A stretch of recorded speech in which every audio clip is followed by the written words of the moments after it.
정말 지방에 계시는 분들은 제대로 된 좋은 변호사, 당신 마음에 쏙 드는 변호사를 찾기가 정말 너무너무 힘든 것 같아요. 오죽하면 저한테 연락 와서 이런 하소연을 늘어놓겠습니까? 안녕하세요. 당신의 개인 변호사 박혜원입니다. 저는 보시다시피 서초동에 있는 서초동 변호사입니다. 이 뒤에 있는 건물들이 서울중앙지방법원, 중앙지방검찰청 건물입니다. 그러니까 서울의 서초동 변호사들 중심지에 있다라고 말씀을 드릴 수가 있고요. 여기에는 보여드릴 수는 없지만 정말 한 2만 명, 3만 명 가까운 변호사님들께서 열심히 자신의 의뢰인들을 위해서 노력하고 있는 공간입니다.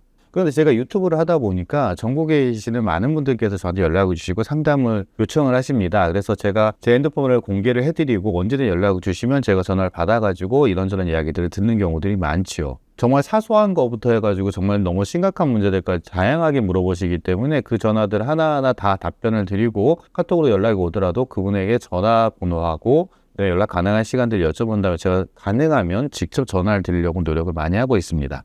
그런데 상담을 하다 보면은요, 이런 경우들이 있습니다. 첫 번째로는 이미 변호사가 선임되어 있는 상태에서 저에게 상담을 요청하시는 분들이에요. 사건의 내용들을 전체적으로 얘기를 해주시다가 이야기를 하다 보면 저도 변호사다 보니까 이미 변호사가 선임이 되어 있다는 것들을 눈치챌 수 있거든요. 그러면 제가 그걸 눈치채고 변호사 이미 선임되어 있는 거 아니에요? 라고 말씀하시고 괜히 죄책감이 느껴지시나 봐요. 그러다가 어떤 조언들을 저한테 구하시는데 그럴 때는 이미 선임되어 있는 변호사님하고 상담을 해보세요 라고 말씀을 드리는데 이 말을 좀 오해하시는 것 같아요.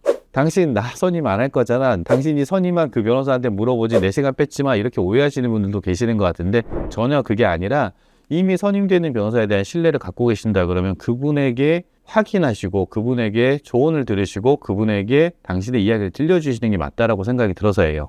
그런데 지방에 계신 분들께서 이렇게 말씀하세요. 이 변호사님을 제가 신뢰할 수 없어요. 이 변호사님이 제 사건에 관심을 갖지 않으시는 것 같아요. 뭐 서울에 계신 분들도 마찬가지고요. 지방에 계신 모든 변호사님들이 다 그렇다는 건 아니에요. 근데 저한테 연락 오시는 분들 중에 공교롭게도 그런 케이스들이 꽤 되었다는 거죠. 그럼 제가 이렇게 반문합니다. 그럼 좋은 변호사님 제대로 선임하시지 왜 그러셨어요? 그럼 변호사들이 없다는 거예요. 변호사 숫자 자체가 서울권에 비해 가지고 너무나 숫자가 적고요. 지금 제가 알기로는 3만 명이 지금 변호사가 넘어가는데 그중에 2만 명이 여기 서초동 일대, 서울 일대 다 있다는 것을 알고 있거든요. 그러니까 지방에는 상대적으로 적죠. 그리고 어떻게 보면 고인물들이 많죠. 그리고 고인물들이 있거나 이제 막 개업을 하면서 막 시작하시는 분들이 막 뒤엉켜 있거든요. 그러다 보니까 그 변호사의 숫자는 부족하고 그 질은 담보할 수 없는 경쟁이 많이 이루어지지 않은 그런 상태가 아닌가 싶어요. 어떤 분들은 이렇습니다. 제가 이제 전화가 오시면 처음 여쭤보고 그 다음에 이것저것 이제 어떤 내용도 상담하실 거예요. 당신의 이야기를 들려주세요. 그럼 막 얘기를 해주세요. 그러면 저는 제 생각엔 이렇고 이거는 좀 부족한 것 같고 이건 좀 넘치는 것 같습니다. 이렇게 대비를 하시고 이렇게 대응하시는 게 좋을 것 같습니다. 그러면 상담을 하고 오시겠다는 거예요. 그래서 저희 사무실 이쪽인 위치를 알려드리면 그분께서 그러시는 거예요. 그런데 오늘은 안 되고 뭐 다음 주 정도에 가능할 것 같습니다. 어디신데요? 그럼 지방이에요. 제주도, 부산, 뭐 대구. 제가 그렇게 말씀을 드리죠. 그럼 저 만나러 오시기 전에 귀한 시간 내시기 전에 지방에 계시는 변호사님들, 가까이 계신 변호사님하고 우선 상담해 보시는 건 어떨까요? 왜냐면 제 입장에서는 꼭 저와 상담하는 것으로 그냥 끝내지 마시고 저 말고 다른 변호사님들하고 상담을 하기를 항상 권유드리거든요. 마찬가지로 지방에 계신 분들에게도 그렇게 말씀을 드리면 싫대요. 안 하겠대요. 도대체 왜 그럴까 생각을 해보니까 첫 번째, 이혼 사건 같은 경우에는 저의 배우자가 지방에서 유명한 변호사를 선임해버리면요, 제 입장에서는 그 지방에서 다른 변호사를 선임하기가 되게 어려워져요. 왜냐면 그들끼리 알고 지낼 것 같거든요. 실제로 아는 경우들도 상당히 많거든요. 그래서 저의 정보가 넘어갈 것 같다는 생각도 드시고요. 또 예를 들어 성범죄나 사기 사건이나 동네에 소문이 안 좋게 나는 것들이 좀 두려우신 분들도 꽤 많이 계십니다. 내 이 혼자만 알고 있어야 되는 억울하지만 아니면 내가 잘못했지만 굳이 이게 알려지는 것들을 꺼리시는 분들이 꽤 많습니다.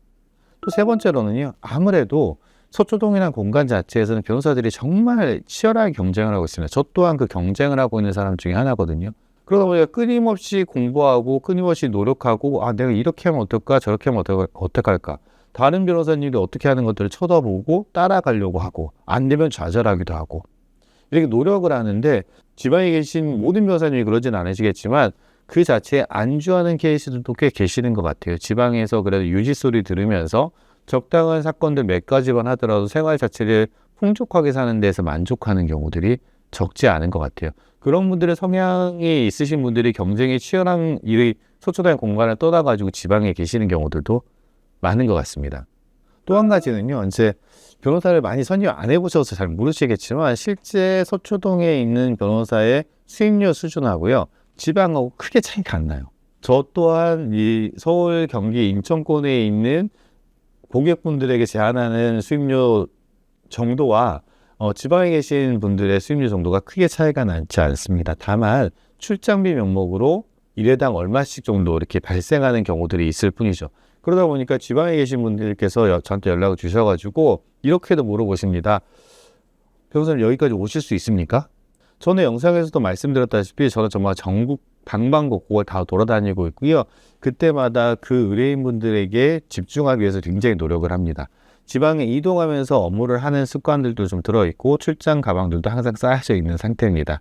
그렇기 때문에 그런 점에 있어가지고 걱정하지 않으셨으면 좋겠다는 생각이 들고요. 지방에 계신 분들 그냥 공유만 하지 마시고 언제든지 연락을 주셨으면 좋겠고요. 저뿐만 아니고 지방에 계신 훌륭한 변호사님들, 그리고 서초동에 계신 훌륭한 변호사님들 모두 다 상담을 하셔가지고요. 당신께서 정말 원하시는, 당신께서 얻고자 하는 목표, 그리고 당신께서 얻고자 하는 모든 것들이 잘 이루어질 수 있기를 기원합니다. 보다 구체적인 상담을 원하시면 언제든지 연락을 주셨으면 좋겠습니다. 이상 당신의 개인 변호사 박혜원이었고요. 저는 항상 당신 편입니다. 감사합니다.